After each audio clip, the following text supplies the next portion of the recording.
నీ పేరేంటమ్మా? యాదవ్ అండి. ఆడలాడండి.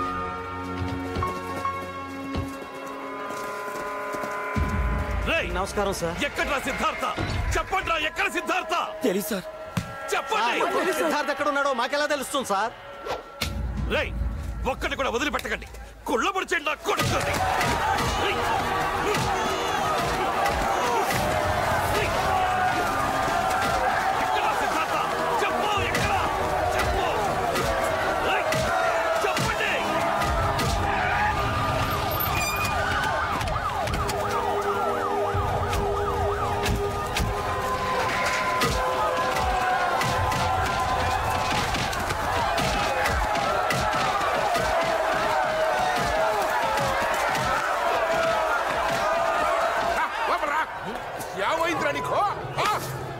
నీకేమైనా దెయ్యంగాని పట్టిందంటరా? నువ్వేమైనా మామూలు మనిషి అనుకుంటున్నావా?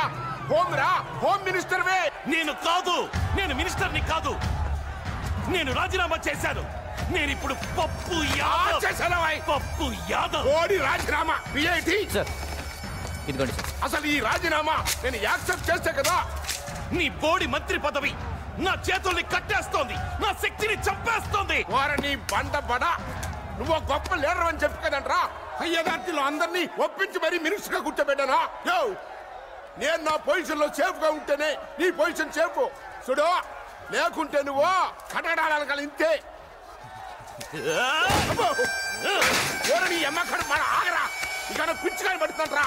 ఇగో పాలిటిక్స్ అంటే ఇంతేరా. పబ్లిక్ సింపతి కోసం నేను ఫార్మాలిటీగా విజిట్ చేశా అంతే.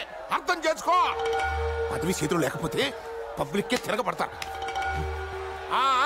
నా ప్రతి politics politics politics politics. Siddhartha Siddhartha Siddhartha.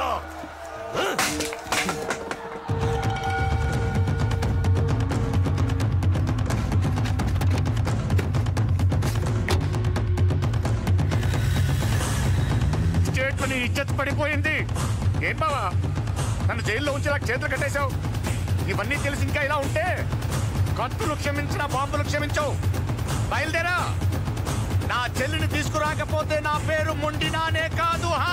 ఎవరి కష్టాలనైతే చూసి రాజకీయాల్లోకి రావాలనుకున్నాం, వాళ్ళ పరిస్థితి మాత్రం మరీ అధ్వానంగా మారిందిరా. కూలీలా మారిన వాళ్ళు చూసాం, బిచ్చం ఎత్తుకునే పరిస్థితులను చూసాం. చివరికి ఇప్పుడు బలవంతపు చావులు కూడా చూడాల్సి వస్తుందిరా. పైగా పప్పు యాదవ్ మన మీద పగతో వాళ్ళని ఇంకా చిత్రహింసలు పెడుతూ వాళ్ళ కోసం కేటాయించిన పొలాలు నమ్ముకోగా ఏదో నామకే వాస్తే కట్టించిన ఇళ్లను కూడా నిధులు లేవంటూ సగంలో ఆపేశాడు. పబ్లిక్ లో కూడా మన పట్ల కన్ఫ్యూజన్ ఏర్పడిందిరా. అసలు మన సిద్ధాంతం ఏంటో, దానికి ఎన్నుకున్న దారేంటో తెలియకపోవడం వల్ల సివిల్ డిఫెన్స్ ద్వారా మనం ఎన్నాళ్ళు కూడగట్టుకున్న పేరును కూడా కోల్పోతున్నాం. ఏ ప్రజలకైతే మనం మరింత దగ్గరై సహాయం చేయాలని రాజకీయాల్లో అడుగు పెట్టామో మన మొదటి లక్ష్యం కూడా అదే. వాళ్ళకి సహాయం అందటం. మనం అందరం ఎక్కటం ముఖ్యం కాదు. టెర్రరిస్టులుగా మన మీద పడ్డ నింద తొలగిపోవాలి. ఇదంతా పప్పు యాదవ్ చేసిన కుట్రను మనం నిరూపించగలిగితే ఈ రాజకీయాల్లోని మొదటి కలుపు ముక్క నీరేసే అవకాశం దక్కుతుంది. అసలు ఆ రోజు క్యాన్వాసింగ్ మనం అద్దెకి తీసుకున్న సుమో ఎవరిదని ఆరా తీస్తే ఏమైనా ఆధారాలు దొరకచ్చు. అమ్మో, ఇన్నాళ్ళు ఈ అమ్మాయిని ఎలా భరించారా బాబు? బురదనేస్తుంది. దాంతో జాగ్రత్తగా ఉండాలి, లేకపోతే మనకే మస్కా కొట్టి పారిపోద్ది. ఓసారి మేం పడవ మీద వెళ్తుంటే సరిగ్గా మా పడవ పక్కనే వెళ్తున్న ఇంకో పడవలో ఆయన కనిపించారు. నా చూపులు ఆయన మీద ఆగిపోయాయి. అందరూ గోదావరిని చూస్తున్నారు, నేను మాత్రం ఆయన్నే చూస్తున్నా. అడ్డంగా కూర్చున్నాడా? అందంగా కూర్చున్నారు. ఆయన అందానికి నా కళ్ళు అదిరే. ఇంకేం అదర్లేదా? అదిరింది ముక్కు. దాంతో నా ముక్కు పడక గోదావరిలో పడిపోయింది. దరిద్రం వదిలిపోయింది. నాకు ఏడుపొచ్చింది. అంతే, ఆయన దూకేశారు. అలా చిన్న ముక్కు పుడక కోసమని గోదావరి అంతా ఇది తెచ్చిచ్చారు. ఎవరిదో పీకిచ్చుంటాడు. నువ్వేంటి అదో టైప్ లో మాట్లాడతావు? నీకుందిలే ఆయన చేతిలో. ఎంతవరకు చెప్పాను? ముక్కు పడకిచ్చారు కదా, ఆ రోజు నుంచి నా మనసులో లేదు. కళ్ళు తెరిసినా మూసినా ఆయనే. ఆ తర్వాత నేను అన్నం తినేదాన్ని కాదు, నిద్రపోయేదాన్ని కాదు. ఓసారి మేమిద్దరం గుడి వెనక గులాబీ తోటలో కలుసుకున్నాం. అక్కడ ఆయన సిగ్గేస్తోంది బాబు. అమ్మో, నాకు భయమేస్తుంది. అప్పుడు ఆయన నా దగ్గరికి వచ్చి ఏమన్నారో తెలుసా? వరం, నీకే వరం కావాలో కోరుకో అన్నారు. అమ్మాయిలు పడేయడానికి ఏమగాడైనా అదే చెప్తాడు. అప్పుడు నేనేం అడిగానో తెలుసా? వెండి పట్టీలు, ఎండు చేపలు. కాదు, ఒక ఎర్ర గులాబీ కావాలని అడిగాను. తక్కువ తెప్పించుంటాడు. ఎలా ఇస్తారు? అది తెల్ల గులాబీల తోట. ట్విస్టులు చాలా ఉన్నాయి. అప్పుడు ఆయన ఏం చేశారో చెప్పుకోండి చూద్దాం. ఫోన్ చేసి తెప్పించాడా? అది తప్ప ఇంకో వరం ఏదైనా కోరుకోమన్నాడా? మీ ఆలోచనలు అంత దాకానే వెళ్తాయి, కానీ ఆయనలోని ప్రేమికుడు తన ప్రేయసి కోసం ఏం చేశారో వినండి.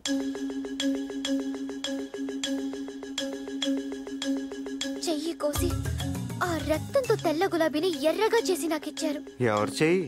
ఆయనే కోసుకున్నారు. ఊరుకో, రక్తం కంటపడితే తప్ప నిద్రలాడు, ఎదుటాడు పీక్ కోస్తే తప్ప పడుకోడు, ఆడు చేయి కోసుకోవడం ఏంటి? ఆయన మనసు మీకెప్పటికీ అర్థం కాదు. తను కాలిపోతూ లోకానికి వెలుగిచ్చే కొవ్వొత్తి లాంటోడు. కనీసం ఆడికి కొవ్వు ఉందన్న ఒప్పుకున్నావు. మీరు నమ్మరు. నీకు పిచ్చానుందా? నమ్మరు.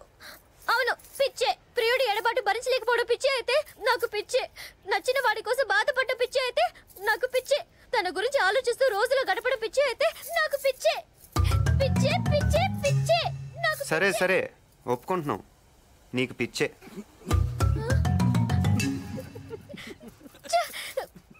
పవిత్రమైన నా ప్రేమ గురించి మీలాంటి వాళ్ళ దగ్గర చెప్పడం.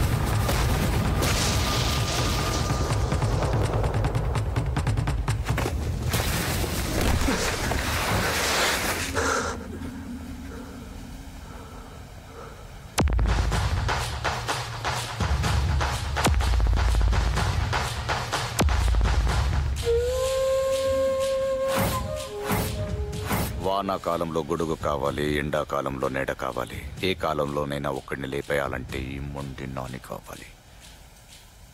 ఇవాళ బావ కళ్ళలో ఆనందం చూడాలి, నీ కళ్ళలో చావు చూడాలి. అయిపోయా. సరే అలా కానీ అయిపోయే ముందు ఒక్క మాట. అన్నా ఆడి మాటలు వినకన్నా. ఏ మాటలతోనే చంపేస్తా? అవునన్నా, ఆడి మాటలు కానీ విన్నావు అనుకో చికెన్ గున్యా వచ్చినట్టే అన్నా. చా ఏది చంపు చూద్దాం. చంపను, చావుని పరిచయం చేస్తానంతే. రోజు శవాలతో ఆడుకుంటాం మా ల్యాబ్లో. ప్రాణాలు పొయ్యడంతో పాటు తీయడం కూడా చదువుకుంటాం. పిడికిలు బిగించి ఒక్కటి పుర్రె మీద ఇచ్చాననుకో, నీ మెదడులో ఉన్న నరాలన్నీ చిట్లిపోయి ఇంట్రాసెరిబ్రల్ బ్లీడింగ్ అయి నీ కళ్ళు, చేతులు, కాళ్ళు, నడుము, మెడ, చివరికి దీంతో పాటు అన్నీ చచ్చిపడిపోతాయి. ఫైనల్గా మా ల్యాబ్లో ప్రయోగాలకు పనికొస్తావు.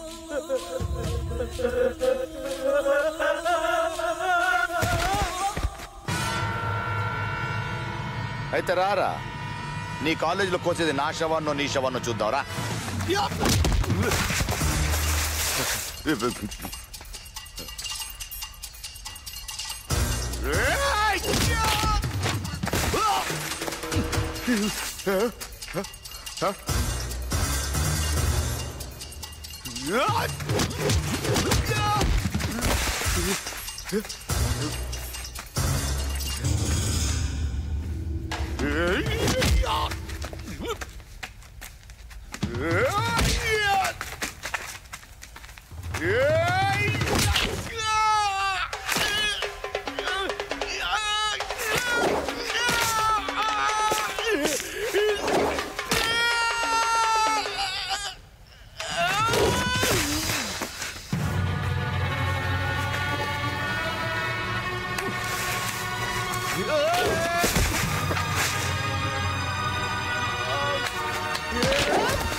రే, ఆ పప్పు యాదవ్ గడు మొండి నానిగాడిని అడ్డం పెట్టుకుని మనల్ని ఎక్కించాడు.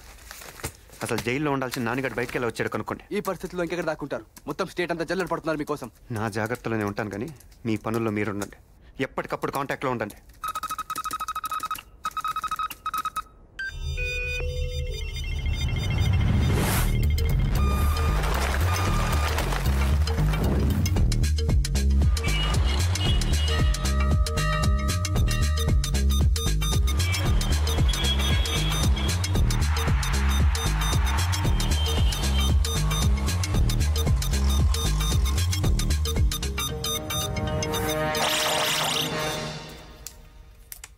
పాయింట్ బ్లాంక్ రేంజ్ లా వాడిని నిలబెట్టేసిన సార్. 5 సెకండ్లలో బేడిలేసి వాడిని మీ ముందు నిలబెట్టిస్తుంటి. బద్మాష్ యాడికెళ్ళొచ్చిడ్డా మొండి నానిగాడు బాంబేసిండు. వాడు దొరికినట్టే దొరికి తప్పించుకుంటూ ప్రతిసారి మనల్ని ఫూల్స్ చేస్తున్నాడు. సార్ సార్ సిద్ధార్థ లైన్లో ఉన్నాడు సార్. ఏయ్, నా వరలక్ష్మిని ఏం చేసావు? ఇంకా ఏం చేయలేదు. అసలు ఏం చేయాలనుకుంటున్నావు? కూర వండుకొని తినేద్దాం అనుకుంటున్నాను. ఏంటా పిచ్చి ప్రశ్న? వరలక్ష్మిని ఏం చేద్దాం అనుకునేది నువ్వు తీర్చే నా డిమాండ్లు పట్టి ఉంటుంది. ఏంటా డిమాండ్స్? వరలక్ష్మి అంటే నీకు ఇష్టమా? ఇష్టమా? ప్రాణం రా.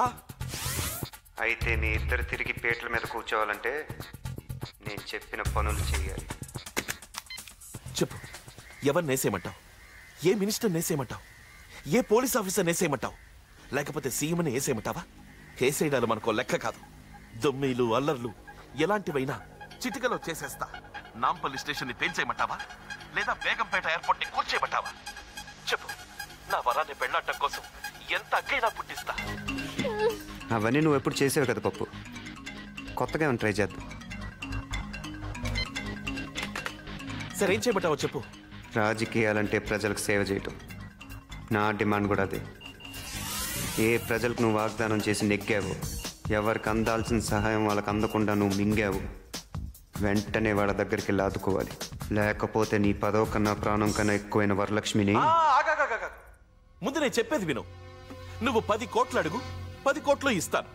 10 కాంట్రాక్ట్లు అడుగు, ఇప్పిస్తాను. శంషాబాద్ దగ్గర 50 ఎకరాలు అడుగు, అది ఇప్పిస్తాను. లేదా గచ్చిబౌలి దగ్గర ఐటీ పార్క్ పెట్టుకుంటాను అను, ఓ 500 ఎకరాలు ఇప్పిస్తాను. మీ స్టూడెంట్స్ రాజకీయాల్లోకి రావాలంటున్నావు కదా, ఓ 50 సీట్లు ఇప్పిస్తాను. సరేనా? కానీ ఇదెక్కడ డిమాండ్స్ అయ్యా? ప్రజలకు సేవ చేయాలంటావు, వాళ్ళకి ఇచ్చిన వాగ్దానాలు నెరవేర్చాలంటావు. అవి నా వల్ల కాదు. పప్పు, నా డిమాండ్లు వెంటనే తీర్చకపోయావు, ఈసారి ఫోన్ చేయి, నా పని నేను చూసుకుంటాను. సరే, ఒక్కసారి నా వరతో మాట్లాడించు.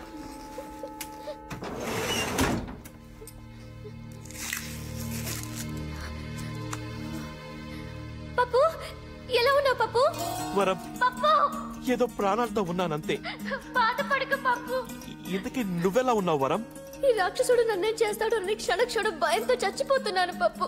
పవిత్రమైన మన ప్రేమనే నమ్ముకు బ్రతుకుతున్నాను. నువ్వేం భయపడకు, నేను ఎలాగైనా విడిపిస్తాను. వరం వరం వరం వరం, ఈ కాసేపు మాట్లాడండి భయ్యా. ఇంకా మాటలు చాలే గాని వెంటనే నేను చెప్పిన పని చెప్పు. హలో హలో హలో సార్, వీడు ఉట్టి ఖల్నాయకే కాదు, వీనికి సూపర్ తెలివితేటలు ఉన్నాయి.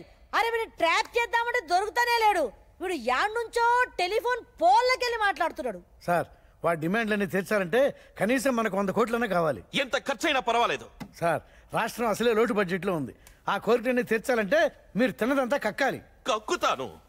నా వరం కోసం మింగిందంతా కక్కుతాను.